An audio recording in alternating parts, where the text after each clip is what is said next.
Bueno, quiero saludarlos con mucho cariño a todos. Doctor Juan, doctor Fabio, doctor Luis Norberto, doctor Andrés, Juan Carlos Vélez, muy estimados congresistas, María Clara, muy estimados diputados, muy estimados concejales, muy estimados integrantes de las juntas administradoras locales, militantes de todos los sitios que hoy han llegado. Muchas gracias por el esfuerzo que hacen para que nos reunamos hoy. Las elecciones de octubre del año pasado permitieron que unos ganaran y que otros dieran el primer paso para futuras victorias. Yo creo que el Centro Democrático construyó un conjunto de líderes de gran importancia. Consolidó a algunos e irrumpieron otros. El primer mensaje que quería dejarles es que aquellos que ganaron en las elecciones de octubre del año pasado tienen que hacerlo muy bien, porque las democracias hoy son muy volátiles. Me voy a referir enseguida a ese tema de la volatilidad democrática. Y el segundo mensaje es que aquellos que no ganaron, pero que lo hicieron bien, tienen que persistir y tomarlo de octubre como una cuota inicial de futuras victorias. Y en el medio de dificultades que hubiera tenido el partido, etcétera, yo creo que hay un gran balance. La cantidad de personas que irrumpieron con éxito en la vida pública y ese conjunto de líderes hay que consolidarlo. Las democracias son muy volátiles. Hoy las elecciones son todos los días. Con esta cosa de las redes sociales, esta revolución de la información, de la conectividad, las encuestas y los momentos determinan mucha volatilidad en la democracia. En el gobierno anterior de Chile, el gobierno tuvo muy buenos resultados. Inclusive Chile estaba bastante destruido por un terremoto y el gobierno con una gran eficacia lo reconstruyó en un plazo muy breve. Sin embargo, el gobierno tuvo muy baja opinión. Y lo que uno observa en estas volatilidades de la democracia es que cuando en un régimen presidencial hay baja opinión del gobierno, eso empieza a producir baja opinión de todas las instituciones. Lo acabo de ver también en España. Aquí, Paloma Valencia ha tenido la tesis de que en el gobierno nuestro, contrariamente a lo que se dice y lo muestran los estudios de opinión, tenían mucha mejor aprobación todas las instituciones colombianas, que la presidencia, que las Fuerzas Armadas, que el Congreso, que la Iglesia, etcétera. Los líderes políticos. Hoy hay una disminución general de la aprobación de la ciudadanía a partir de la baja aprobación de la presidencia. Una disminución de la aprobación a todas las instituciones, a todos los líderes políticos, etcétera. Esto para que tengamos muy presente cuál volátil es la democracia, cuál difícil y el momento de mucho riesgo para el liderazgo democrático que estamos viviendo en Colombia. Chávez llegó en un momento de mucha incertidumbre en Venezuela, de mucho decaimiento de la aprobación de las instituciones, y fue como una esperanza que se encontraron los venezolanos para salir.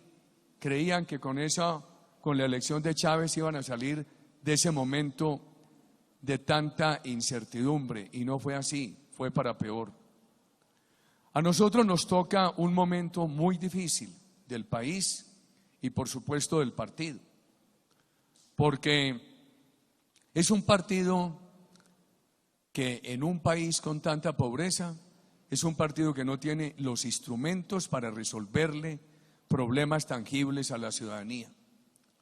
Aquí cuando los conservadores le hacían oposición a los liberales o al revés, nadie perdía, porque se repartían o los gajes del poder o las herramientas para responderle a la ciudadanía. Yo diría que este es, en muchas décadas, un ejercicio de oposición democrática sin participar en las posibilidades del poder. Entonces aquí se suman dos factores. Primero, un país que ha visto decrecer mucho la aprobación ciudadana a las instituciones, y segundo, un partido que no tiene hoy manera de resolver problemas tangibles de carne y hueso de los colombianos. Eso nos obliga a nosotros a trabajar con mucha más dedicación, con mucha más seriedad, con mucha más capacidad de conectarnos con las comunidades.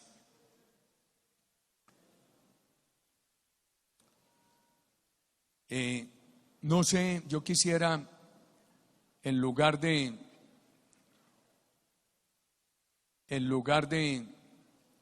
entrar a hacer una cosa pesada, farragosa, pues recoger sobre ese tema del liderazgo preguntas de ustedes, preocupaciones. Al otro día de las elecciones, yo saqué un comunicado de 6 o 7 puntos, asumiendo yo la responsabilidad por los resultados que no habían sido buenos. Para hacer eso, recordé mucho un principio de liderazgo que siempre aplico. Quienes tienen las mayores responsabilidades tienen que asumir las dificultades, pero también delegar los éxitos. Y en eso he tenido muchos antecedentes. Los estudiantes de las universidades en liderazgo me preguntan, ¿por qué cuando se rescató a Ingrid Betancourt yo no aparecía en la foto que le dio la vuelta al mundo recibiéndola, bajándome con ella de un helicóptero? A lo cual he dicho que mi tesis era: reserven al presidente para las dificultades y que las personas del equipo de gobierno reciban los éxitos. Cuando yo llegué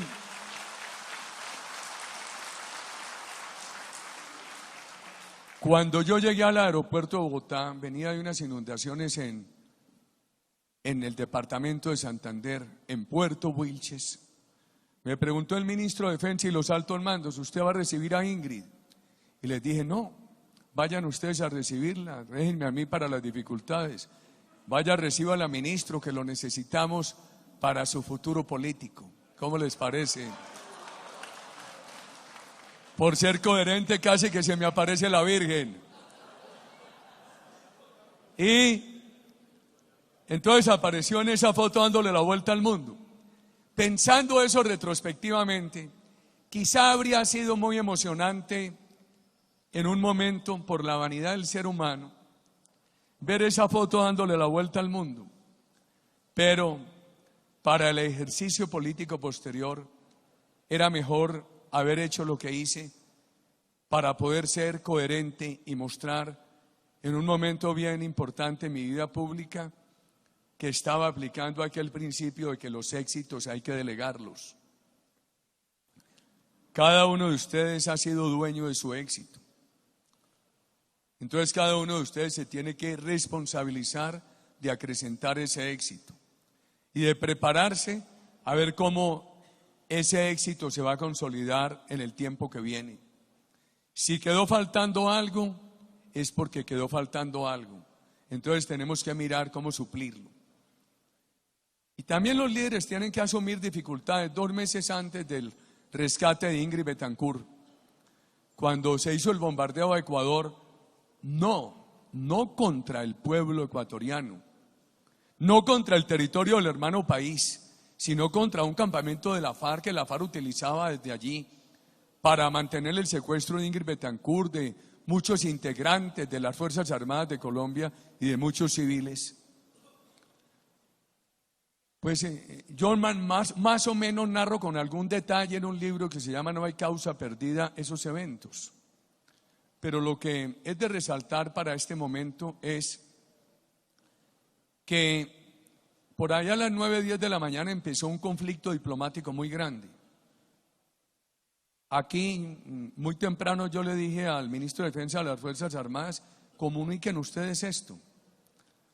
A mí no me gusta celebrar muertes, pero el país sintió algún alivio por el abatimiento que se había hecho en ese campamento. Dije, yo voy a esperar a ver qué pasa. Y entonces se anunció la ruptura de relaciones diplomáticas con Colombia.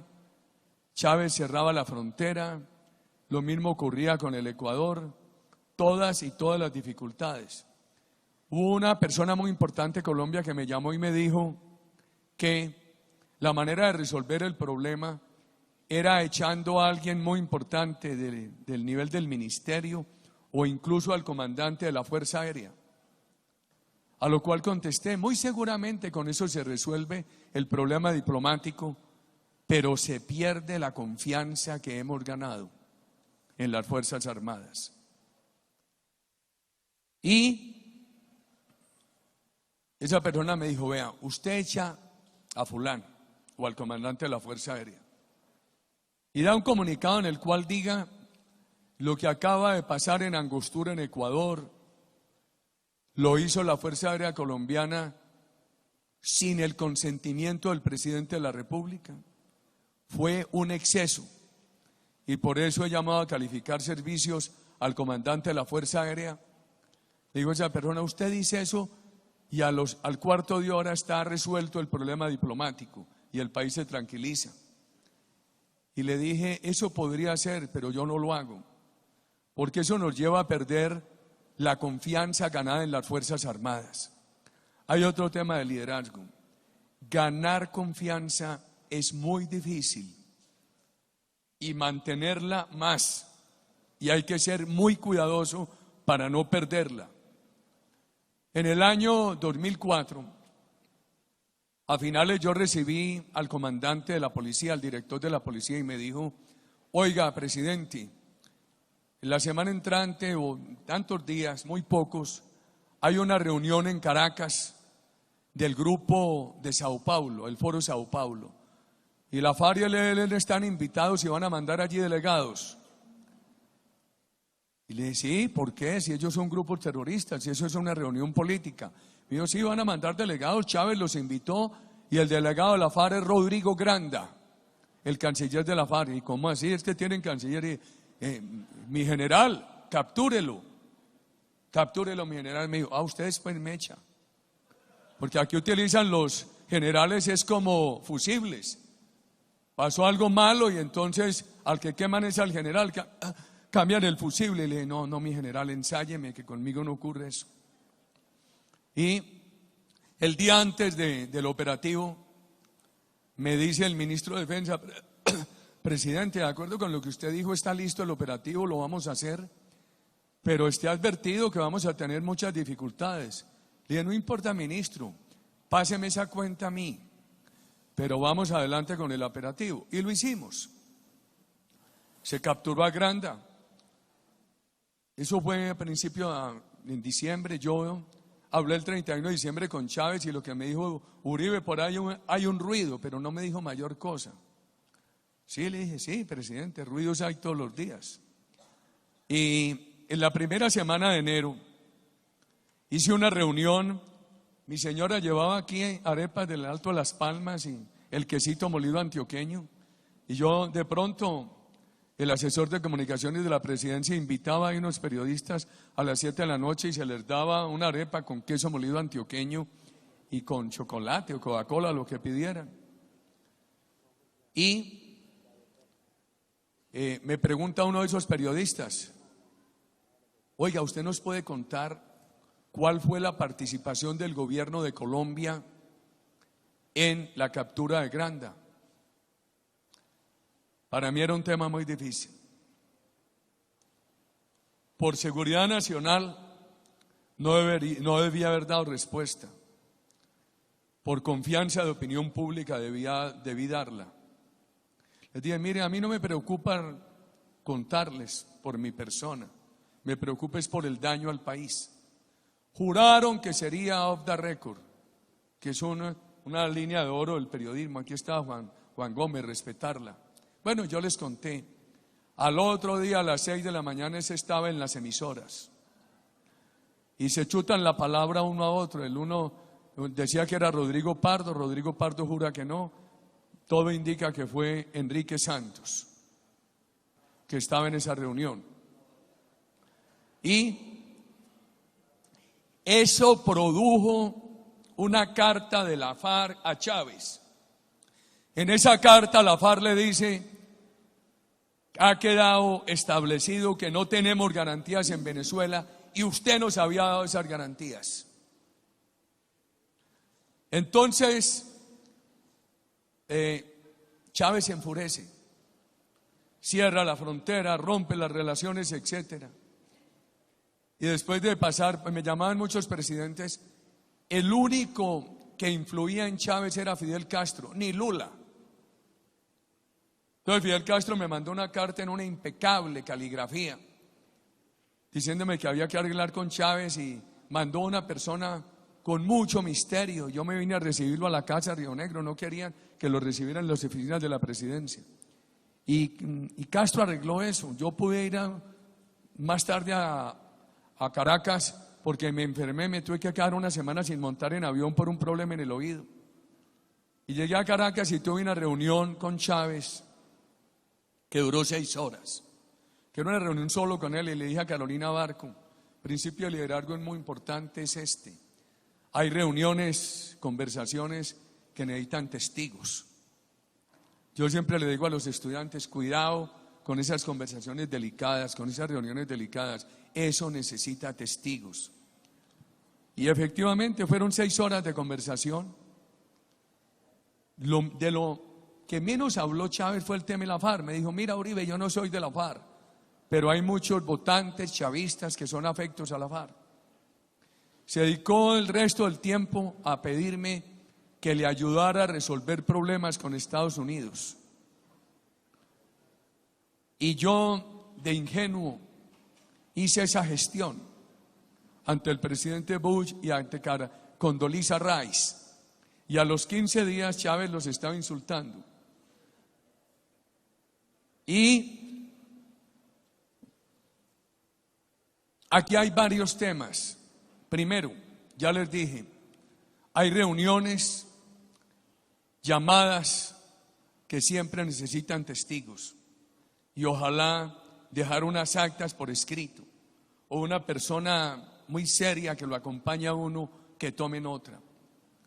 Segundo, hay que poner mucho cuidado en cómo mantener la confianza. Ustedes se imaginan que yo hubiera echado al comandante de la policía. Él vino y me dijo: bueno, presidente, esta labor está hecha, Grando está capturado, yo le traigo mi renuncia porque usted me va a echar. Le dije: mi general, no, antes le agradezco mucho, la responsabilidad de los problemas es mía, ustedes lo hicieron muy bien.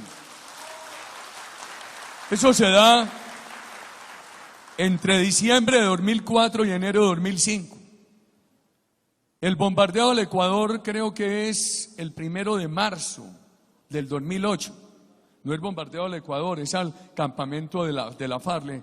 Ahora le tengo que volver a contar al doctor Juan Gómez cómo yo, por apertura democrática, conté cómo habíamos capturado a Granda. Le pedí a un grupo de periodistas donde estaban Rodrigo Pardo y Enrique Santos, que me preguntaron que no lo dijeran. Le dije: ustedes son formadores de opinión, yo no me atrevo a negarles, pero le hacen un daño al país, no por mí. Juraron que no decían nada, al otro día lo dijeron, a las 6 de la mañana estaban en las emisoras, y eso fue lo que enervó a Chávez. Chávez hasta ese momento estaba tranquilo. Entonces Chávez rompió las relaciones, se retiró al embajador, y la FARC produjo una carta, que esa fue la que lo enfureció, porque esa carta le dice: queda comprobado que nosotros no tenemos seguridades en Venezuela. Entonces él rompe las relaciones y solamente influye para restablecerla a Fidel Castro, que me manda una carta en una bella caligrafía y me manda un emisario con 1000 misterios. Entonces, que no quería ir a la presidencia, que a ninguna oficina oficial, lo recibí en nuestra casa allí en Río Negro. Y entonces voy a Venezuela a arreglar el problema, que era una reunión solamente con Chávez, y le dije a Carolina Barco: usted me acompaña, canciller. Hay reuniones que no se pueden tener sin testigos. Y Chávez me habló en esas 6 horas, me habló 10 minutos de la FARC. Me dijo: Uribe, yo no soy de la FARC, pero tengo mucha gente que se afecta a la FARC. Y el resto se dedicó a pedirme que le ayudara a restablecer las relaciones con Estados Unidos. Y yo, de inocente, fui y le dije al presidente Bush y a Condoleezza Rice. Y a los 15 días Chávez estaba nuevamente insultándolos. Entonces, el general Castro, que era director de la policía, vino y me dijo: presidente, como ha habido todo este problema diplomático, cuando fuimos a capturar a Granda, que él me informa, yo le digo: con lo que está me informando, general, captúrelo. Usted me echa, presidente, pero yo lo capturo. Usted me echa porque ustedes aquí en el gobierno lo que han hecho en la historia de Colombia es tratarnos a los militares como fusibles. Hay una dificultad, entonces ustedes cambian el fusible, saquen este general que es el fusible quemado y pongan otro. Le dije: no, general, ensáyeme, eso no va a ocurrir conmigo. El día antes de la captura, ya les había contado, doctor Juan, pero quería que usted oyera esto. Me llama Jorge Alberto Uribe, que era ministro, y me dice: presidente, estamos listos para la captura, pero vamos a tener un problema muy grave, un problema diplomático muy grave. Ministro, no se preocupe, cumplamos el deber, capturen a ese señor allá y esa cuenta me la carga a mí, no se preocupe. Y entonces ocurre todo eso, y el general viene y me dice: oiga, presidente, vengo con la renuncia para que me dé la baja, porque para resolver este problema diplomático. Y le digo: no, general, usted se queda aquí, la responsabilidad política fue mía, yo asumo todo el desgaste diplomático, usted lo hizo muy bien que lo capturó. Pero eso sirvió para ganar confianza. No era fácil una operación militar. 4 años después, 3 años y medio después, que abatiera un campamento de la FARC en Ecuador. No era fácil. Lo hicieron por confianza en mi persona. Yo siempre les decía: bajo mi responsabilidad. Como no era fácil después correr el riesgo de lo de Ingrid Betancourt, que era muy riesgoso, yo les decía: bajo mi responsabilidad. Dentro del principio que quien tiene la responsabilidad mayor tiene que asumir los riesgos y dificultades. Y cuando hay éxitos, delegarlos. Entonces, el día cuando se rompen esas relaciones por el bombardeo al campamento de la FARC donde cayó Raúl Reyes, me dice a mí alguien: eche al ministro, al comandante de la Fuerza Aérea, etcétera, que arregla el problema en minutos. Yo le dije: hombre, así arreglo el problema, pero pierdo la confianza de las Fuerzas Armadas. Y dije: no, yo asumo esta responsabilidad. Le hablé al país por la noche, le dije: las Fuerzas Armadas lo hicieron muy bien, la Fuerza Aérea lo hizo muy bien. Esto nos va a ayudar a que Colombia avance hacia la seguridad, que es el camino más certero hacia la paz. Hay mucho problema diplomático, la responsabilidad es mía. Yo asumí la responsabilidad por todo ese problema diplomático. Gracias a esa acción se pudo rescatar a Ingrid. ¿Por qué? Aquí está el campamento donde actuaba el Mono Jojoy, selva colombiana. Aquí el campamento donde estaban los carceleros de Ingrid. Allá donde está Olguita García, la selva ecuatoriana, donde estaba el campamento de Raúl Reyes. Y ellos triangulaban las conversaciones. Nada que llegara o saliera al o del campamento donde tenían a Ingrid dejaba de pasar por donde Raúl Reyes. Entonces, al abatirlo, se acabó esa triangulación y quedó una relación directa entre el campamento del Mono Jojoy y el campamento donde tenían donde tenían cautiva a Ingrid. Ya es donde llega el general Mario Montoya. Todos estos días va a haber que recordarlo, porque ahora lo llevan a la cárcel. Ahí es donde llega el general Mario Montoya y se inventa la operación Jaque. Entonces, la gente de inteligencia a cargo del general Mario Montoya penetra la oficina de Jojoy y penetra el campamento de la selva donde tenían a Ingrid. Lo sustituye, y sustituyéndolo, desde aquí la gente del general Mario Montoya se hace pasar como que fuera la gente de Jojoy. y les dice, sí, ¿cómo están? Tal cosa, allá va a llegar un helicóptero militar, un helicóptero de una misión humanitaria. Por favor, estamos en un acuerdo humanitario, vamos a trasladar los retenidos a otra parte, móntenlos ahí. Y después, mire cómo llegan 3 días antes de la operación, 2 días, y me dicen, bueno, hay un problema. ¿Qué tal que la FARC nos descubra la treta? ¿Qué tal que la FARC nos descubra el procedimiento e impidan que los secuestrados aborden el helicóptero? Y el ministro dijo, hay que dejarlos regresar a la selva, los matan. Le dije, no, ministro, bajo mi responsabilidad no regresan a la selva, yo corro todos los riesgos. Entonces los generales me creyeron porque nunca les había fallado. Entonces les dije, lo que hay que tener es un plan B.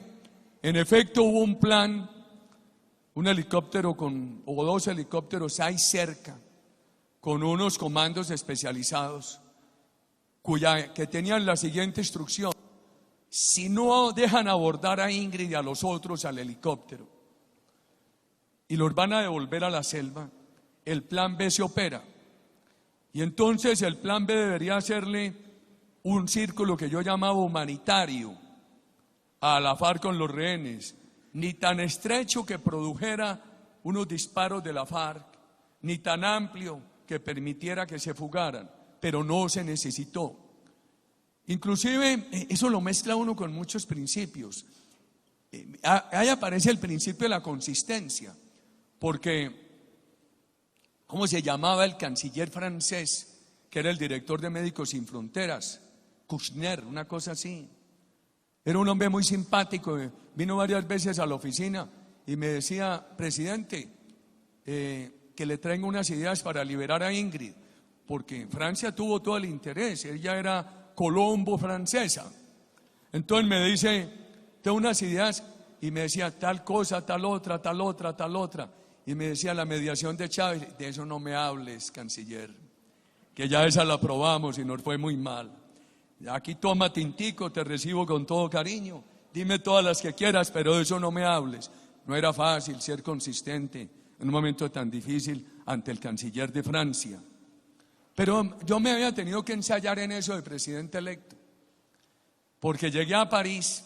La consistencia tiene momentos de mucha dificultad. El general Uribe decía que la fuerza de las convicciones tiene que pasar la prueba de las desgracias y que se conocen mejor en la adversidad que en el buen tiempo. Yo llegué a París y me recibieron en el Palacio del Eliseo gritándome, criminal, paramilitar, que liberen a Ingrid, que haya acuerdo con la FARC. Y el presidente Chirac se asustó mucho. Y yo dije, hombre, pero este hombre tan grande y tan asustado, ¿por qué? Entonces me coge a mí aquí me coge el codo y me dice, Monsieur le presidente, que cambiar el discurso y eso. Le dije, no, presidente, no se preocupe, que mire que en Francia hay mucha indisposición por lo que usted ha dicho. No, presidente, no se preocupe. Presidente, no diga que usted no está de acuerdo conmigo, que usted me ha regañado tal cosa, tal otra, pero que yo tengo que cumplirle a los colombianos. Allá no hay acuerdo humanitario si no se dan estas condiciones. Era un momento muy difícil decirle no al presidente de Francia. Todos esos procesos forman mucho y le ponen a uno la prueba de los valores del liderazgo, como es la consistencia. Entonces, regresando a ese rescate de Ingrid en la selva ecuatoriana, yo asumo la responsabilidad de toda la tragedia diplomática. La había asumido 2 meses antes, y cuando ya enseguida asumo la responsabilidad de cualquier riesgo que se presentara en el rescate. No acepto que de haber fracasado el plan A los devolvieran a la selva, sino que teníamos que implementar el plan B. Y digo, bajo mi responsabilidad. Sale todo bien. No le acepto al canciller francés la mediación nuevamente de Chávez. Sale todo bien. Estoy regresando yo de Puerto Wilches a Bogotá, me pregunta el ministro, Y me preguntan los altos mandos, ¿usted va a ir a recibir a Ingrid? Y le digo, no, vayan ustedes, déjenme a mí para las dificultades. Vaya usted, ministro, que lo necesitamos para su futuro político. Y el hombre salió muy pomposo, bajándose de un helicóptero con Ingrid. Y a mí me preguntan por ahí los universitarios, ¿y usted por qué no salió? Y hombre, eso habría sido muy bueno, pero es más fácil para mí hablarles a ustedes de una regla fundamental del liderazgo, de que la mayor responsabilidad del líder es asumir las dificultades y delegar los éxitos. ¿Qué tal que yo hubiera salido en esa foto, les hablara hoy a ustedes de este principio y me sacaran la foto? Difícil. Ahí hemos visto una serie de temas del liderazgo importante. No quiero dejar pasar que es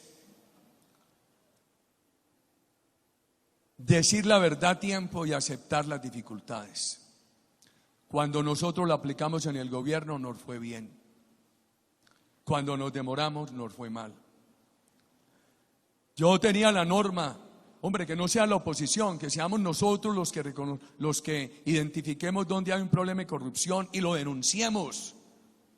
Donde hemos tenido un error y lo denunciemos. Una vez, poco antes de la reelección de 2010, llegó el ministro Andrés Arias a la presidencia y dijo: yo voy a tener que cambiar a los directores de Finagro y de Incoder por corrupción.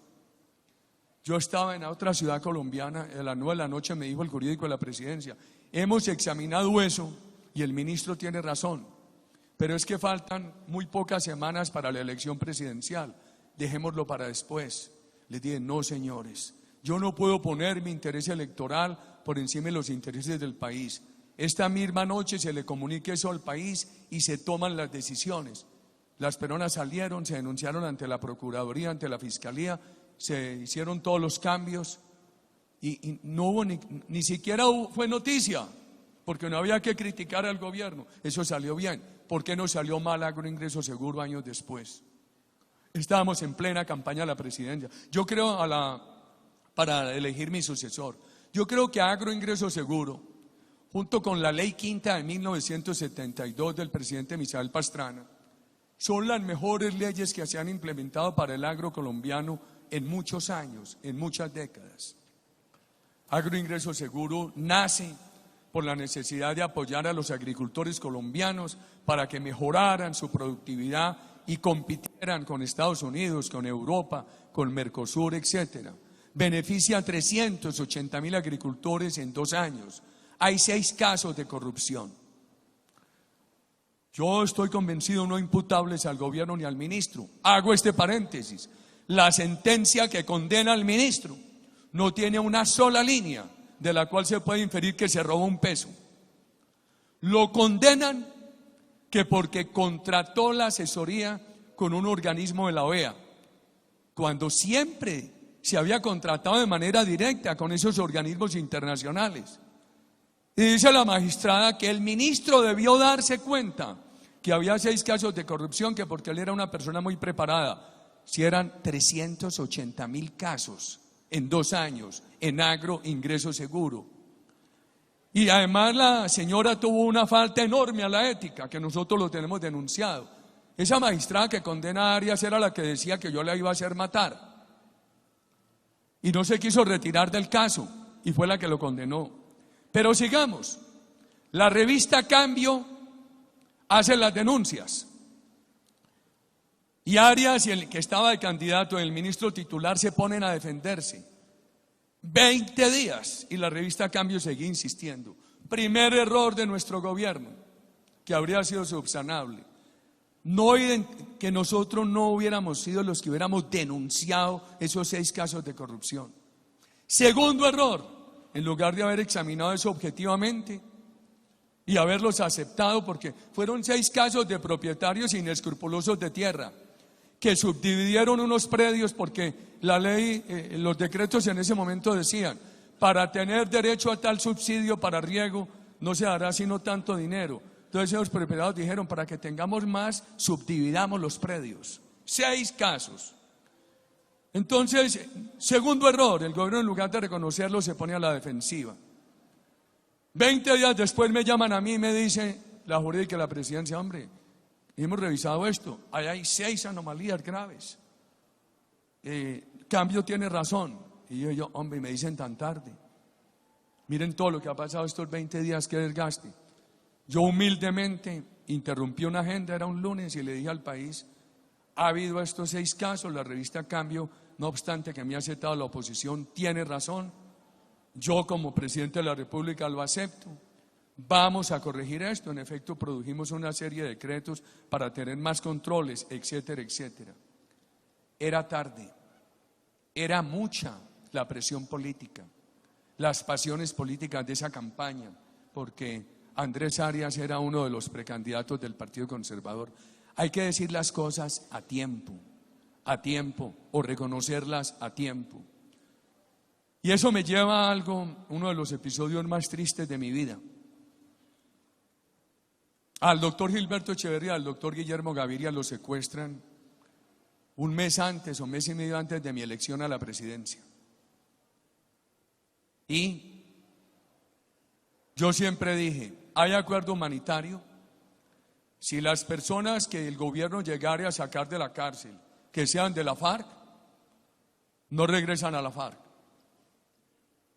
se van al extranjero, o si se quedan en Colombia, se quedan en un programa de reinserción dirigido por la iglesia. La FARC nunca aceptó. Entonces, y también me preguntan los periodistas, ¿y va a haber rescates militares? Yo decía sí, yo no le podía mentir al país, pero los rescates militares, el país sabía que en cualquier momento se podían dar, pero fuimos muy cuidadosos para que no se filtraran los detalles. Y era muy difícil trazar esa línea. ¿Cómo hacemos para que el país no se sienta engañado? ¿Y cómo hacemos para que, por dar los detalles de una operación, esa operación no, y cómo evitamos el fracaso de la operación? Toda la decisión que tomé es, para que el país no se sienta engañado, hay que decir la verdad. O acuerdo humanitario con estas condiciones o rescate militar. Pero para poder cuidar el éxito de la operación hay que tener inmenso cuidado con no filtrar nada. Se hizo el operativo para rescatar al doctor Gilberto, al doctor Guillermo. Yo creo que a las 4:30, 5 de la mañana le dije a Lina: resaque, hoy tenemos este operativo. Yo me fui a inaugurar, eso era febrero, abril de 2003, muy empezado el gobierno, mayo. Yo me fui a inaugurar el batallón Rodrigo Lloreda en los Morros de Cali. Quienes de ustedes van a Cali, miren al occidente. Allá hay unos picos sumamente altos por donde sacaban a los secuestrados y se los llevaban a las llanuras del Pacífico. Estaba yo allá, no había celular en ese momento allá, el país apenas estaba empezando a expandir la señal de celular.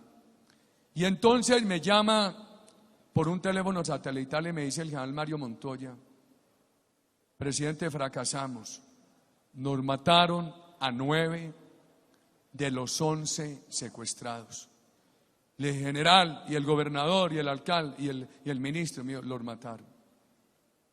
Inmediatamente suspendí la agenda, me vine al aeropuerto de Cali, tomamos el avión presidencial a Río Negro. Yo venía con los ojos cerrados en uno de los momentos más tristes de mi vida, tristeza que mantendré hasta el último día. Y oí que estaba esta discusión, la ministra y los altos mandos discutían, ¿qué vamos a decir? Yo les dije: eso no se discute, la verdad yo la digo, la verdad yo la digo. Yo fui hasta el Murrí, bajamos en un helicóptero a un playón del río, me di cuenta de todo. Eso del aire no se ve nada. Esa selva es una selva como la Amazonía o como la de las riberas del Atrato, pero en montaña. Es igualmente tupida, con árboles igualmente altos. Desde el helicóptero se ve como un brócoli, pero allí la topografía es inclinada. Parece que quien está bajo la selva sí ve más. Entonces, después de ir allá, me vine al hospital. Encontré a los 2 sobrevivientes con unos huecos en su piel de leishmaniasis doloroso, eso dolía verlos. Y me contaron muchas cosas, me dijeron, no, el gobernador y el alcalde estaban y el ministro estaban muy enfermos. Varias veces se le arrimaron a esos dirigentes, a esos cabecillas de la FARC y les dijeron, pero ¿por qué nos tienen a nosotros secuestrados? Oigan bien esto, para entender lo que pasó en Colombia. Si nosotros somos los amigos de la paz, del diálogo, somos sus amigos. Y ese cabecilla de la FARC que los tenía secuestrados les contestaba, ustedes no son nuestros amigos, ustedes son nuestros enemigos de clase. Pero con qué rabia. Cuando yo ya me informé de todo, entonces les dije, ¿cómo pasó esto? Y me vea, nosotros habíamos sentido unos helicópteros semanas antes o días antes, pero eran los helicópteros del Servicio de Salud de Antioquia, que estaban llevándole unos auxilios a unas comunidades indígenas ahí cerca, pero estábamos alertados. Cuando vimos unos helicópteros encima, y desde abajo alcanzamos a ver que iban unas personas con los pies hacia afuera de los helicópteros con botas militares. Dijimos, esto es el ejército. Entonces los guerrilleros salieron corriendo. Al ver que no llegaban los soldados, los guerrilleros regresaron y nos dispararon a quemarropa. Y nosotros nos libramos porque pensaron que estábamos muertos. Y yo le dije alrededor de las 7:30 de la noche al general Carlos Ospina, que era el comandante del ejército, general, es el turno nuestro. Hay que decirle al país esto rapidito, la verdad que hemos recogido. Ayúdenme, pongamos aquí en esta pared un mapa, mostremos esto. Yo le dije al país, miren, nosotros tuvimos esta equivocación. Aquí estaba el campamento. Los helicópteros deberían haber aterrizado por allí, por acá, por allí, sin que los percibieran a suficiente distancia para que no se escucharan. Y quienes iban a los comandos deberían haber hecho una aproximación caminando. Hubo un error, pasaron por encima, los detectaron y ocurrió esto. ¿Qué pasó esa noche? El país se dividió y se unió. ¿En qué se dividió?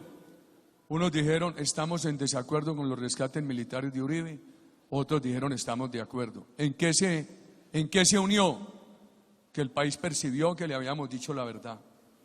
No salimos con la vieja excusa aquella, vamos a hacer una investigación exhaustiva. Nada, de una vez sabíamos en qué habíamos fallado y se lo dijimos claramente al país. Cuando uno reconoce eso a tiempo, las cosas funcionan mejor. A mí que tanto me maltratan por derechos humanos, ayer le decía a un periodista de los Estados Unidos, miren, la norma de nuestro gobierno fue tapar nada. Cuando llegué a la presidencia que venían problemas muy graves, el ejército y la policía peleando en unos sectores por narcotráfico, una situación en Guaitarilla muy difícil, en Nariño. La norma mía fue, eso se publica, eso se publica, eso se publica. Y después tomamos una serie de decisiones, etcétera. Las cosas cuando se dicen a tiempo, es menos difícil manejar las dificultades. Hay un tema en liderazgo bien importante que es la competencia. Estoy leyendo el segundo desarrollo de un libro sobre inteligencia emocional que se los quiero recomendar. Uno de los profesores más importantes de liderazgo contemporáneo se llama John Kotter. El libro se llama El corazón del cambio. Yo lo estudié mucho cuando yo estaba en la universidad en Inglaterra. Años atrás, cuando había estado en la Universidad de Harvard, no conocí las obras de Kotter. Después.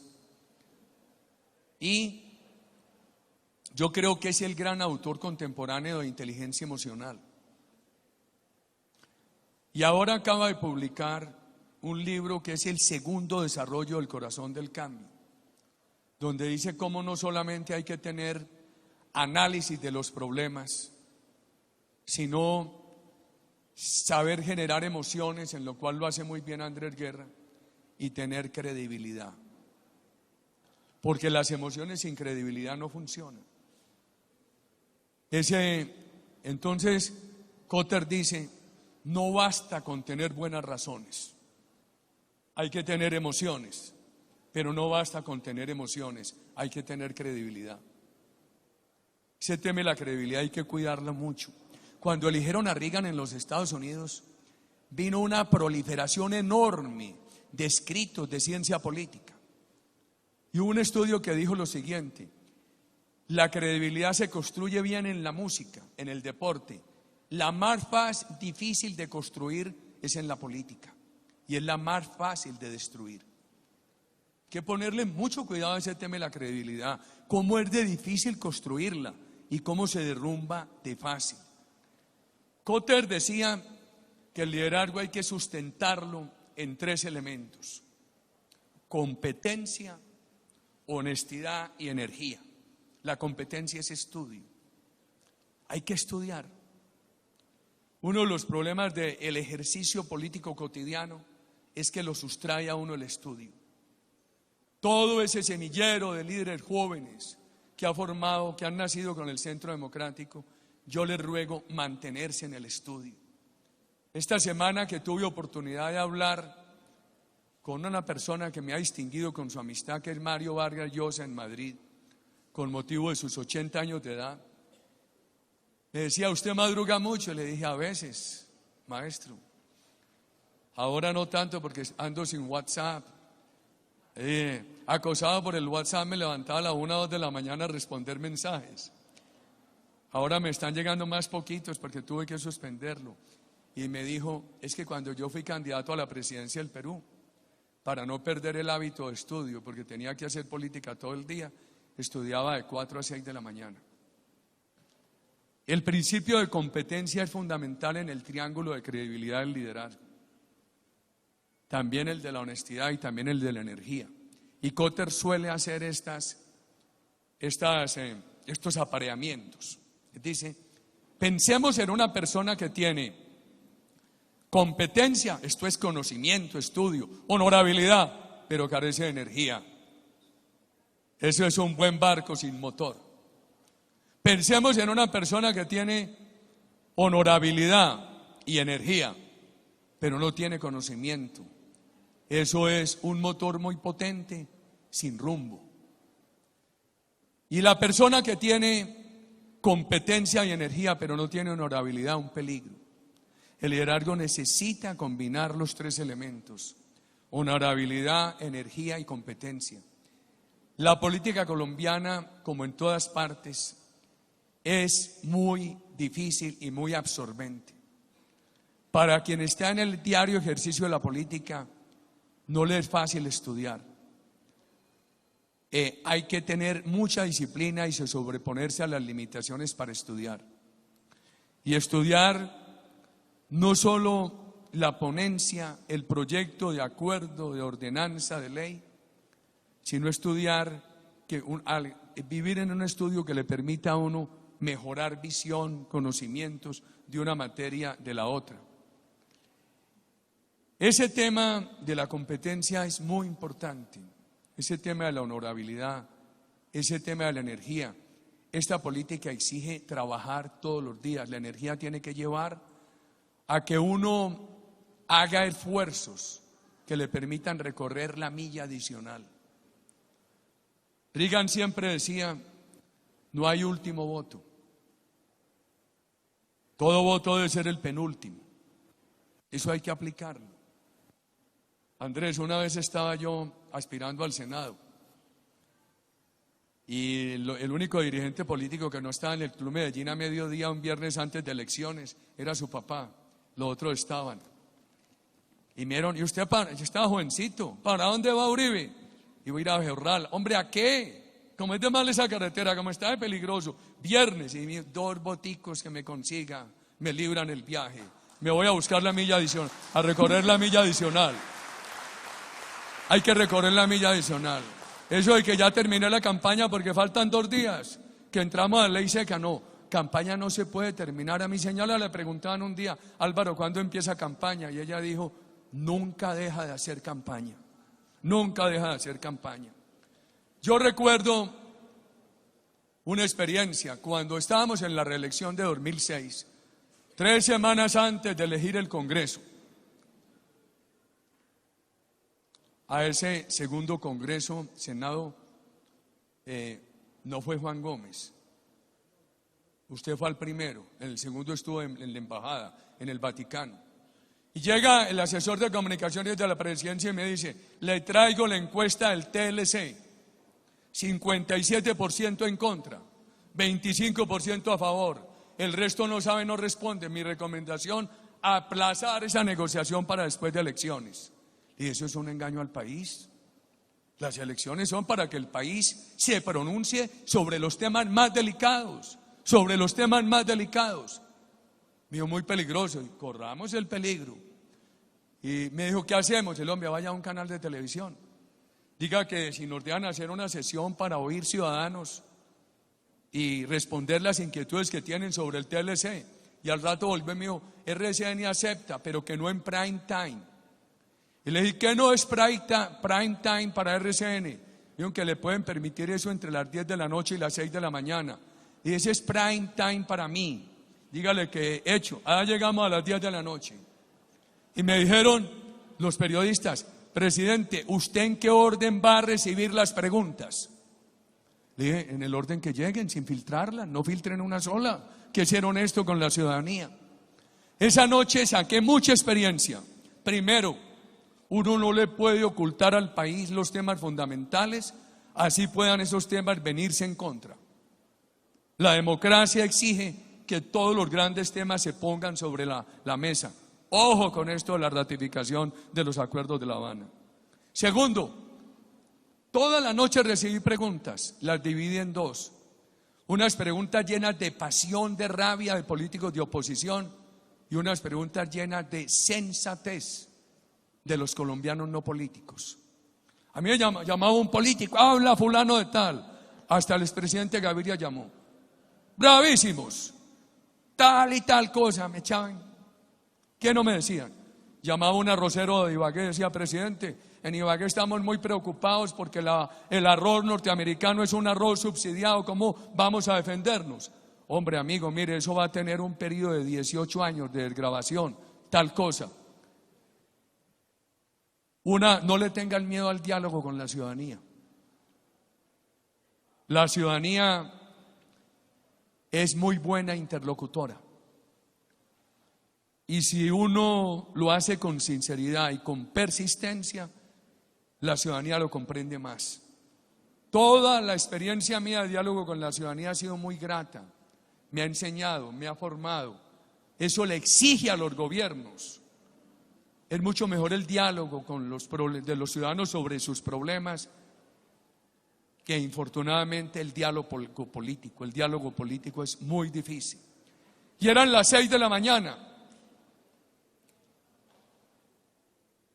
Y me dijeron los periodistas: oiga, presidente, aquí todavía hay unas llamadas pendientes. ¿Podemos seguir hasta las 7? Y claro que sigamos. Y los ministros hacían así. Le dije: nada, muchachos, hay otro principio de liderazgo. Uno no puede mostrar las llagas. No. El que está pelado de plata y va para el banco a que le presten una plata, tiene que ir afeitado y peinado y sacar la ropita buena, o ir y hacerse fiar otra, pero uno no puede mostrar las llagas. Yo fui y me eché agua fría, y me vine. Por eso ahora, en octubre, que empezaron en el Congreso con el cuento que derrotado el Centro Democrático y eso, yo hablé en primera persona para asumir responsabilidades. Les dije: estén tranquilos, que acepto que estoy derrotado, pero para que no se queden tranquilos del todo, sepan que no estoy desalentado. Eso. Y mientras me echaba agua fría en la cabeza, les dije: ministros, hay que recorrer la milla adicional. Esta ahorita es muy, muy, muy importante. La consistencia es muy difícil, y más difícil es la congruencia. En estos días hubo alguna incomprensión en el propio partido por las zonas de concentración. Y hombre, pero ¿cómo nos vamos a oponer a nosotros per se a las zonas de concentración? Otra cosa es ponerles condiciones. Empiecen por mí, que desde que inició este proceso he dicho: la FARC se tiene que concentrar en un sitio. Debería ser la condición para empezar el diálogo. Eso permitiría inferir que cualquier delito cometido por fuera de ese sitio no sería imputable a la FARC. Eso habría generado credibilidad en el proceso. Es tarde, pero eso no nos permite una oposición visceral, una oposición radical a estas zonas de concentración. Entonces yo me paré en el Senado y dije que nos parecía bueno y que preocupante. Y logramos un acuerdo a pesar del gobierno para poner en la ley que no se permitirían cascos urbanos. Y enseguida me dijeron los senadores de la Unidad Nacional, pero es que lo otro no lo podemos aceptar en la ley. Hay que buscar opciones. El político tiene que ser un buscador de opciones dentro de la coherencia. Y les dije, yo les puedo dar una opción. Primero, esa reunión la hicimos en la sala social del Senado, todo el mundo viéndonos, nada de reuniones privadas. Eso no fue como alguien dijo que yo había hecho, iba a hacer un negocio con Santos, eso no fue así. Y les puedo dar una opción, ya que no nos aprueban esto en la ley, nos lo aprueban en una moción, en una constancia política. Se miraron, bueno, eso sí. No se aprobó sino en una constancia política. ¿Qué se aprobó? Tienen que ser poquitas y de tamaño pequeño. No pueden estar en zonas de narcotráfico, no pueden estar en zonas de minería ilegal, no pueden estar en corredores fronterizos. Y oiga esto, habrá un estricto control a las personas y a las armas, y las armas tendrán que ser destruidas.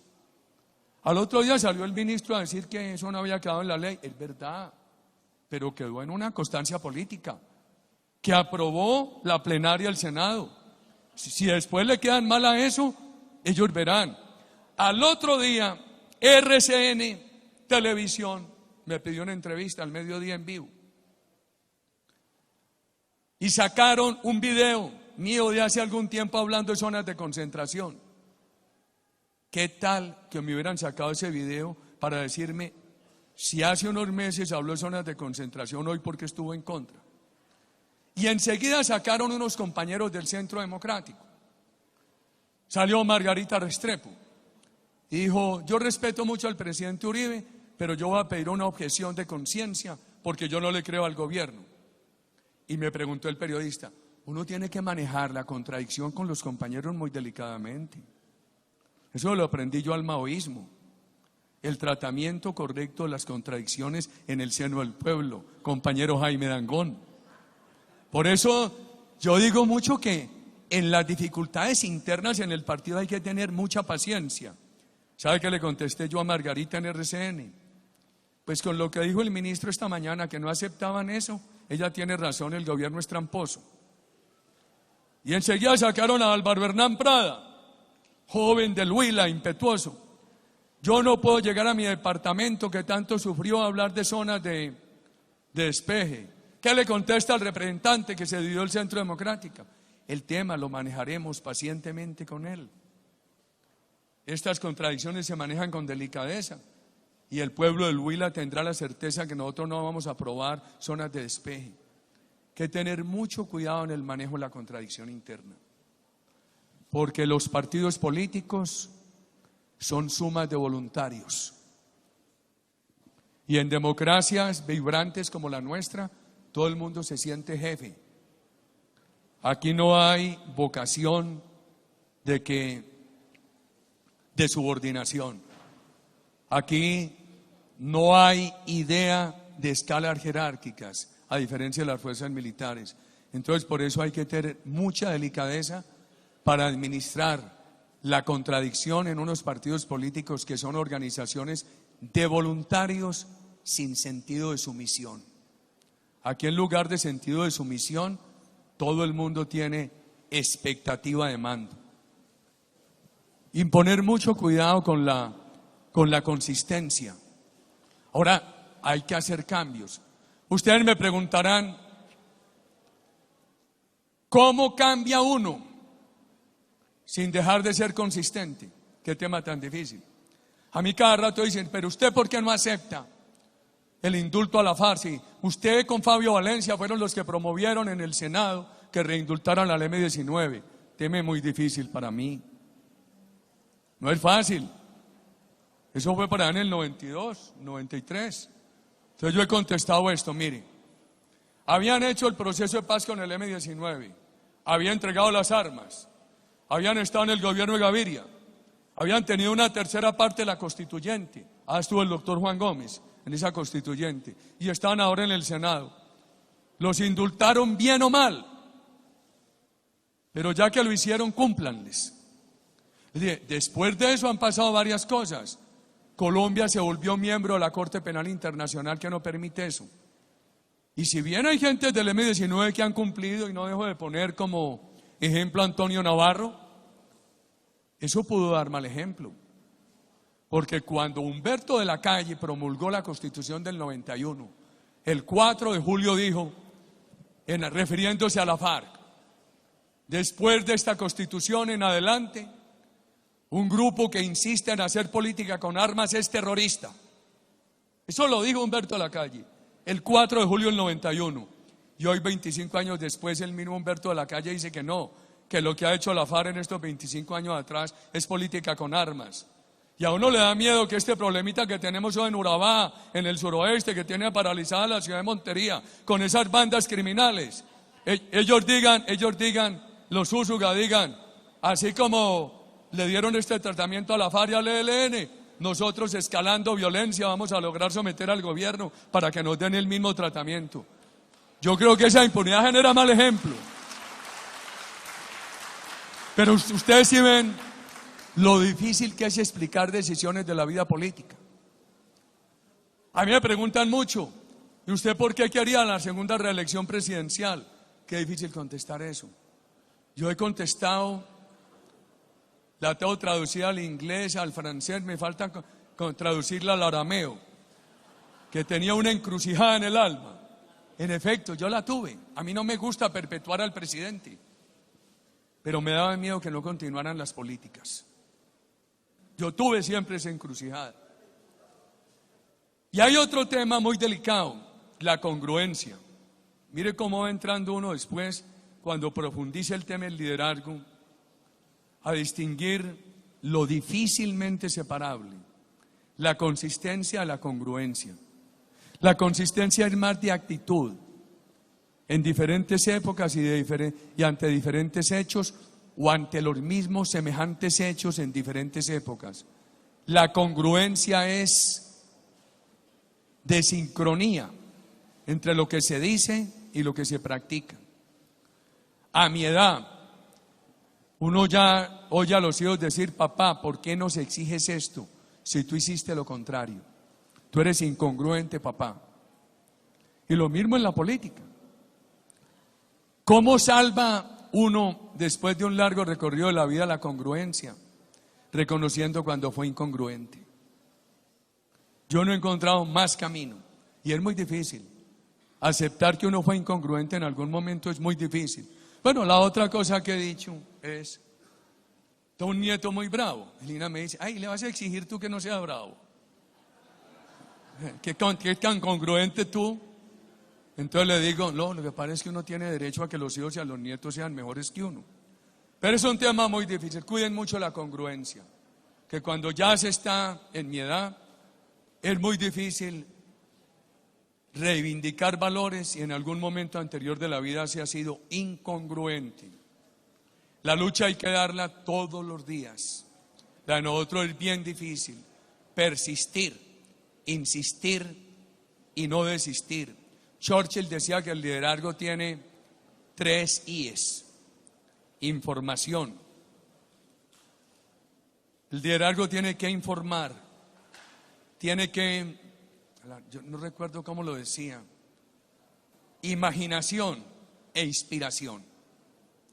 Estudia y adquiere información. Mario Vargas Llosa dice que la inspiración a él le ha surgido del estudio.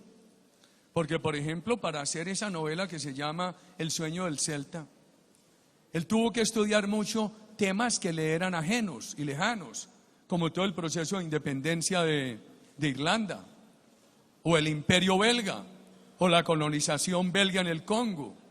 Me dijo, y a medida que estudiaba más, me inspiraba más, y eso me daba imaginación. Recuerden esas 3 cosas: Y esto es un esfuerzo que hay que hacerlo todos los días. Hay que bregar a que esto de mañana salga bien y seguir, y seguir. A mí me preguntan cuántos van a salir, yo no hago anticipos. Yo he dicho, bueno, de pronto salimos Juan Gómez, Fabio Valencia, Juan Carlos, Andrés Guerra y yo. Está bien. No se puede hacer anticipos. Anticipar plazos es muy delicado. A mí me preguntaban mucho, ¿cuánto se demora usted, presidente, para que Colombia esté en paz? Yo no les prometo tiempo, les prometo dedicación. Trabajar día y noche para que Colombia vaya ganando la seguridad. Creo que en la última campaña, con Oscar Iván, a quien yo tanto aprecio y admiro, y es inteligentísimo, que verle una exposición de economía a Oscar Iván. Trajo unos brasileños a que lo asesoraran y le decían a él y a los hijos, no, alejen a Uribe, que el problema es que dicen que usted es títere de Uribe. Entonces yo le he dicho, mire, infortunadamente los que están en este partido tienen que pensar en el presente y en el futuro de Colombia y conocer mi pasado, porque no lo dejan desprender para bien o para mal. Las fallas para cobrármelas y cobrárselas al partido, las infamias para lo mismo y los éxitos para darle alimentación al partido. El Centro Democrático en el liderazgo tiene que considerar eso. Ojalá que no. Ojalá que fuera un partido sin pasado. Pero infortunadamente aquí hemos unos con pasado, empezando por mí. Además, la historia de los pueblos no se puede desconocer. Alberto Lleras no escribió sino un tomo de sus memorias, que lo llamó Mi Gente. Bellísimo. Y en una de las frases introductorias dice: nadie puede pensar en construir una nación que no haya tenido cimientos y ruinas. Una nación en la cual sus padres no hubieran vivido, trabajado y sufrido sobre ella. Todo tiene antecedentes. Y aquí hay el antecedente muy particular de la larga vida política de quienes somos aquí mayores. Entonces, eso obliga a conocer muy bien esto. Y cuidado, los periodistas, yo antes me regañaban, ya les digo, muchachos, los periodistas, compréndanme, que es que yo soy mucho mayor que ustedes. Uno no le tiene que contestar a los periodistas todo lo que ellos le pregunten, sino lo que uno necesite decir. Yo por eso me preguntan a mí, ¿qué opina usted de que este Fabio Valencia dijo tal cosa de usted? Yo digo, vamos a llevar a la gobernación de Antioquia 1.020.000 colombianos al régimen antioqueño, al régimen subsidiado de salud. ¿Qué le importaba a la gente en esa campaña? Una pelea mía con Fabio. Las peleas políticas generan morbo, pero no generan credibilidad. Por ejemplo, si uno le dice al país, hay este problema con la impunidad, eso le genera credibilidad. Si yo le meto un insulto a Santos, como uno que le metió una vez por una enorme mentira que dijo, eso genera mucha noticia, pero no genera credibilidad y se devuelve. Hay que tener mucho cuidado en lo que se dice. Dejarse uno meter en a Juan Carlos al principio de la campaña le leí una entrevista en El Colombiano y lo llevaron de principio a fin hablando del tema político. Y yo lo llamé y le dije, hombre, Juan Carlos, con todo respeto, déjate meter en eso muy poquito o nada. Aquí hay que hablar de lo que le interesa a la comunidad. El tema de la seguridad, el tema de la educación, el tema de las finanzas públicas, etcétera. Se publicó en los Estados Unidos en 1992 un libro que se llama Credibility. El estudio que hicieron con miles de personas encuestadas es que la pelea política genera lecturabilidad, porque a la gente le gusta buscar el morbo, pero no genera credibilidad. Hay que poner mucho cuidado en el discurso político en esa materia. Y también la consistencia. El día que Oscar Iván ganó la primera vuelta, a mí me preguntaron, líneas para el discurso. Y, hombre, yo haría un discurso sin mencionar a Santos, dándole las gracias al país y hablando de problemas y soluciones para el país. Oscar Iván dijo un discurso magnífico esa noche. El país se acostó muy contento. A las 7 de la mañana lo habíamos perdido. Porque se dejó meter en una rueda de prensa en vez de dejar que el país esa semana analizara el discurso y siguiera con el discurso. A las 7 de la mañana la gente no se acordaba del discurso porque a las 6:30 lo pusieron en una rueda de prensa que le preguntaron: ¿usted cuánto tiempo le da a la FARC en Cuba? Y dijo: una semana. Y entonces el país se olvidó del magnífico discurso de la noche anterior y el país quedó inmerso en esa discusión. Y 3 o 4 días después, para obtener la adhesión de Marta Lucía Ramírez, hubo que aceptarle un mes. Cuando hay un discurso bueno, una tesis buena, quédese ahí. No se deje sacar de los periodistas a cambiarla. Tantas cosas, pero la situación de nosotros es bien difícil y tenemos que voltear este Cristo para bien de Colombia en los 2 años que vienen. Ustedes saben que en un año los aspirantes que estén en cargos públicos tienen que haber renunciado. Ya tendrían que haber, ya es 1 de abril, no tienen que renunciar como en febrero. Los aspirantes, antes de la fecha electoral o de la inscripción, de la elección.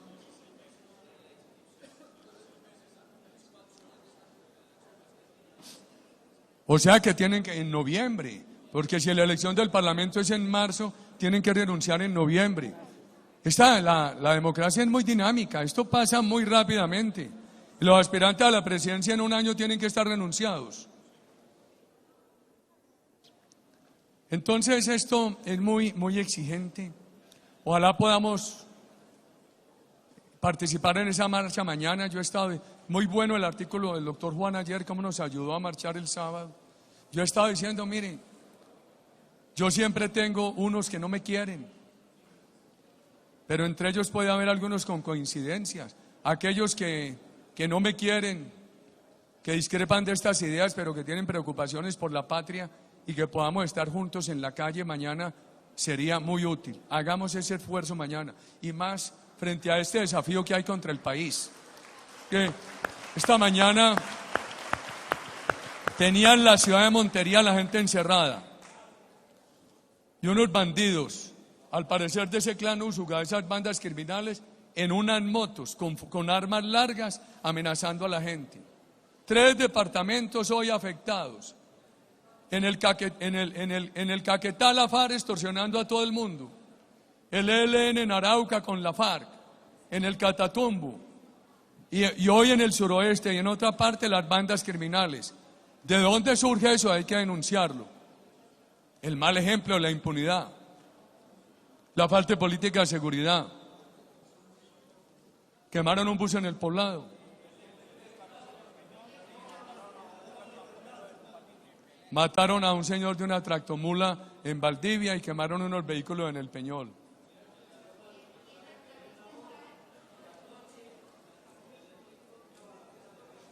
Claro. Termino con esto. Hay que hacer el análisis de por qué eso. Eso no sale. Entonces dicen: no, es que hay bandas criminales. Ayer leía yo un análisis del Espectador. Esta mañana estaba en Río Negro en una reunión con hospitales y EPS y la Secretaria de Salud de Río Negro. Entonces al salir viendo, hombre, aquí, diputados, si no arreglan el problema de Sabia Salud, eso va a ser muy grave. El gobernador se tiene que poner a arreglar eso. Eso gravísimo, devastador para Antioquia. Que el problema heredado es muy grave, sí es muy grave, no es culpa del actual gobernador, pero lo tienen que arreglar. Yo estaba en ese problema de la salud esta mañana, ya les dije, hay que aprender a hablarle a la gente con toda claridad. Entonces, yo no me pongo a ocultar lo que dicen de mí, que Oribe paramilitar, que mafioso, que una cosa y la otra. Sé que en Ciudad no me sacaron una foto con Pablo Escobar. Y yo le dije a la señora mía: hombre, ¿cuándo me compraste tú estos chalequitos aquí manga corta? Tú, joven, no te los ponías. Te los compré de presidente. ¿Y cómo así que en esos años, como 80, estaba yo con chalequito de estos? Y Lina, yo no me conozco, yo me miento a mí mismo. Yo no me acuerdo de haber estado con Pablo Escobar y menos en fiestas. Al ratico sacaron la foto de un libro sobre la cual hicieron el montaje. Esta mañana en Río Negro un poco de gente con ese problema de salud y yo vea, todo adversario mío, cuando le menciona el problema de salud de Colombia, claro, la ley 100 de Uribe, la ley 100 de Uribe. Esa es la disculpa. La ley 100 que le hizo a Colombia el bien de abrir las clínicas de los ricos al servicio de los pobres y que le permitió a este país cobertura universal. ¿Y qué tiene que ver la ley 100 con que los políticos del gobierno Santos se hubieran robado Caprecom? ¿Qué tiene que ver con que se hubieran robado Saludcop? ¿Qué tiene que ver la ley 100 con toda esa corrupción en tantos hospitales o en la compra de medicamentos? Hay que hablar con mucha claridad. Entonces, ayer leía yo en El Espectador, no, es que este problema de los úsugas lo es de Uribe, porque Uribe desmovilizó mal a los paramilitares. ¿Cuál? Se desmovilizaron 35.000 paramilitares, 18.000 guerrilleros, reincidieron 7.000. ¿Ustedes saben cuántas personas había en las bandas criminales cuando yo terminé la presidencia? 2.400. Y hoy ven el tamaño que tienen. La FARC, cuando yo terminé la presidencia, decía la inteligencia militar que tenía 6.800. Venía de 30.000. Cuando Fabio negociaba con ellos, enviado el presidente Pastrana, las Fuerzas Armadas decían que la FARC tenía 18.000 en uniforme y 12.000 milicianos. Al final del gobierno nuestro, 6.800. Ahora dice el mismo presidente Santos que tiene 17.000. Y las bandas criminales que sumaban 2.400, miren el tamaño que tienen. Y ¿cómo es que dicen cuando alguien sale en una encuesta, pero muy poquito? ¿Un qué? ¿Cómo dicen? No. Por ejemplo, uno saca 25, el otro 20, el otro saca 1, 0,5. ¿Un qué? Oh, no. Eso tiene un nombre que dicen por ahí, que es el que está en la franja esa de margen de error. Está en el margen de error. Eso en el margen de error estaba el ELN y vean hoy cómo está. Uno tiene que ponerle emoción a las cosas, pero recuerden, razón, emoción y credibilidad. Todo esto necesita argumentos. ¿Cuál es la objeción nuestra a lo del ELN? Primero, era chiquitico, hace 6 años. Esta política de Santos lo dejó crecer. Segundo, ayer dijo Antonio García que no iban a hablar del secuestro. Ramón Cabrales le dijo al país que él había tenido que pagar. Si Ramón Cabrales no dice eso, iba a pasar lo que ya nos ha ocurrido. Hace 2 años yo denuncié que los chinos en el sur del país le pagaron a la FARC $2 millones. Y los chinos se quedaron calladitos. Y el gobierno dijo que no habían pagado, que era mentira mía. Cuando a mí me lo dijo la firma intermediaria que hizo el pago en los Estados Unidos.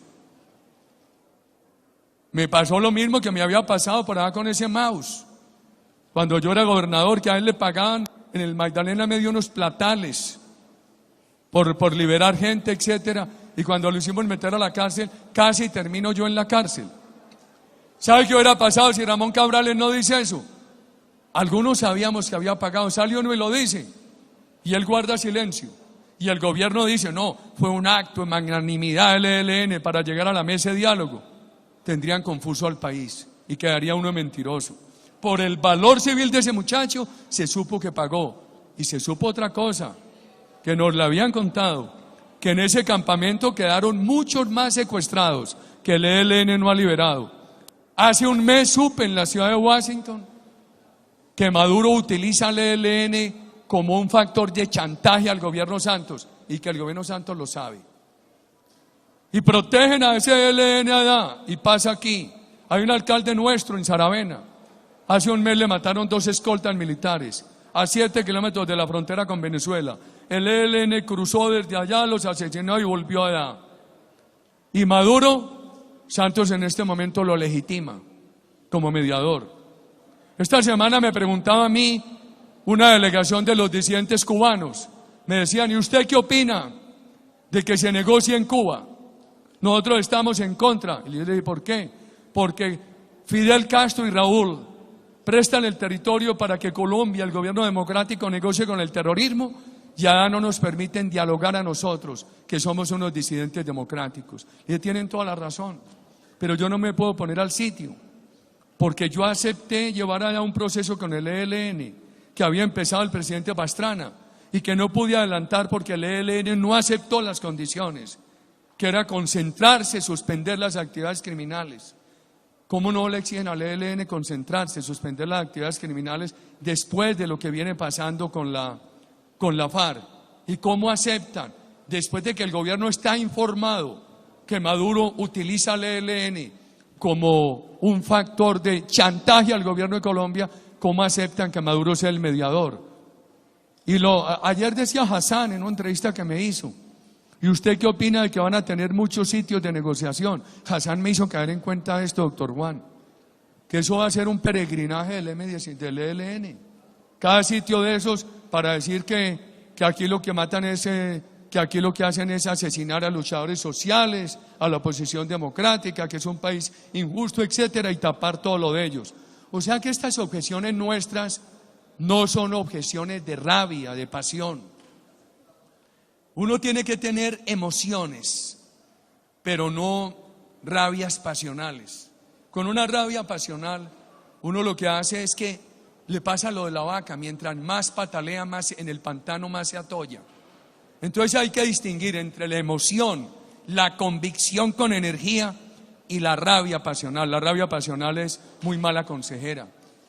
Ustedes cada uno, el discurso de nosotros es muy difícil reproducirlo, porque no tenemos casi medios de comunicación. En España me preguntaron esta semana, ¿cuáles medios de comunicación lo apoyan a usted y cuáles se oponen a usted?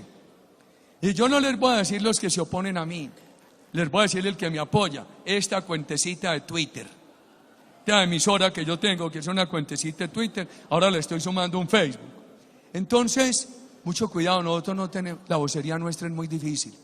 Cada uno de nosotros tiene que ser un loro, con un gran discurso, coherente. Cada uno de nosotros tiene que repetir los principios y las ideas del partido. Doctor Juan, yo tengo entre los reclamos a las autoridades de Antioquia y Medellín, uno por Isagen. Si usted hubiera sido gobernador o yo, no habríamos permitido que el gobierno nacional vendiera a Isagen. ¿Cómo lo permitieron y no dijeron nada? Usted tuvo tantas dificultades con Bogotá y con la prensa bogotana porque usted como gobernador y alcalde de Medellín hizo respetar a Antioquia, hizo respetar a Medellín. Yo creo que nuestros diputados y concejales van a tener que mirar mucho eso. No se trata de que entren en una refriega con el gobierno nacional, pero sí hacer valer los intereses, las aspiraciones de Antioquia y de Medellín, y hablar con el alcalde y el gobernador. Ese silencio que aquí ocurrió en la alcaldía, en la gobernación y en empresas públicas frente a Isagen los hizo mucho daño. Bueno. No aceptaron nada posterior. Buenas tardes. No, presidente, acuerde de todas las reuniones que tuvimos y cuando se plantearon diferentes alternativas a que pospusieran el tema de la OPA y habláramos con el gobierno nacional, con Brookfield, nunca recibimos aceptación y antes lo miraron como un ataque y una presión por parte nuestra. Trataron de cooptar de que usted dejara en libertad el voto de la bancada del Centro Democrático en el Consejo y tuvimos todas esas dificultades que se dieron al interior. Y pues terminamos con una decisión en contravía de lo que pensábamos en la defensa del patrimonio público y de un activo irrecuperable. Ahora lo local era más difícil, porque ya dieron a ver, porque ya la habían dejado vender. Entonces ya era una discusión más difícil con otro problema. Cuando nosotros empezamos las reuniones con los concejales y los diputados para examinar la venta de la porción de empresas públicas, teníamos la información de que Hidroituango costaba a más de $2.000 el kilovatio y que esta la estaban vendiendo a 1.100. Y 2 días antes de la decisión final, Empresas Públicas nos mandó un memorando diciendo que valían a lo mismo. Lo que yo no pongo en duda que eso sea verdad. Lo que me extraña mucho es porque la misma fuente tuvo un cambio tan abrupto de información. Entonces nos quitaron a nosotros un argumento muy fuerte. Cuando yo vi que finalmente había 3 y 3, les dije, bueno, cada uno explique su posición. Yo les pido partir de un punto común, que es la oposición que tuvimos y en la que estuvimos de acuerdo a que eso lo vendiera el gobierno nacional. Y que ustedes tienen aquí frente a lo local diferentes opiniones que no pudimos zanjar. Si la información se hubiera mantenido de la diferencia de precio, todos los compañeros nuestros iban a votar no. Pero vino ese cambio de información. No fue un momento fácil para nosotros. Los concejales tienen la obligación de pensar cómo actúan allá como partido. Si no, no construimos este partido. En 2 años estamos otra vez en elecciones. Toda posibilidad que tengan de ayudarle a quienes no resultaron elegidos, ayúdenle. Toda ayuda que haya, sáquenla para quienes no resultaron elegidos. Muchos se me han quejado. ¿Por aquí no está Pedro Pablo Arizmendi? ¿Está usted? ¿Y Pedro Pablo dónde está? Gilba está por ahí. Bueno, hay que ayudarle a los que no resultaron elegidos.